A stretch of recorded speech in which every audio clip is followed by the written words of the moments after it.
My name is Mary Liuzzo Lilleboe. My mother was Viola Liuzzo, a white woman who was murdered by the KKK while participating in the 1965 Selma to Montgomery Voting Rights March. I was 17 at the time. I've been thinking a lot these last few days about George Floyd. I'm sure many of us have. I'm thinking about the way he died and the fact that we were all able to watch it on TV. I was wondering how I would feel if my mother's murder had been broadcast on TV, if I had watched the men who killed her put bullets in her head while police and passers-by stood and watch her bleed to death from the wounds and finally take her last breath.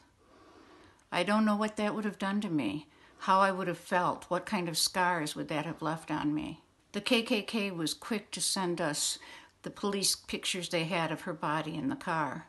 They were on a flyer that they were passing around at a parade they were holding, and signing autographs on the flyer because they had been acquitted of murdering my mother, even though there had been an eyewitness testify to the murder.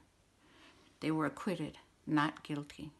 I see those pictures every night before I go to sleep, but I don't have to watch her being killed over and over again on TV. I cried for weeks for my mom, months even.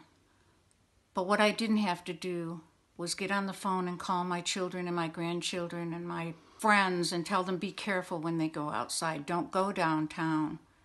Don't race. Don't speed.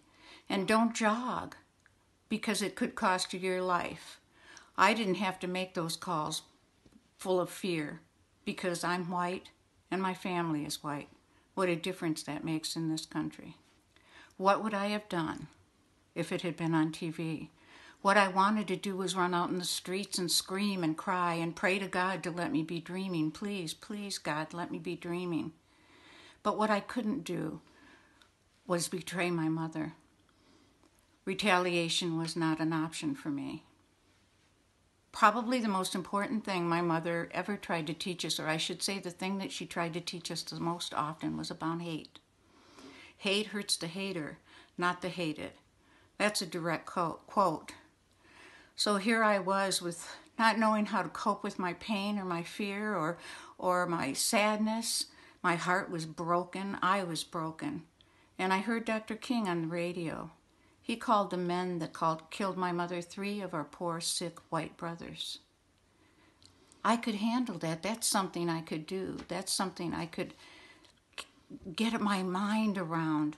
I could spend my life trying to eliminate the disease of hatred that is taken over our country then and now.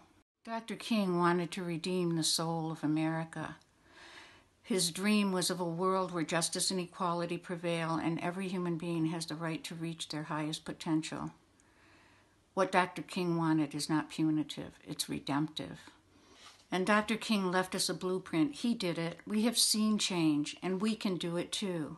And we must do it over and over and over again until we live in the world of his dream. If you're having trouble understanding what's going on right now, why don't you start here?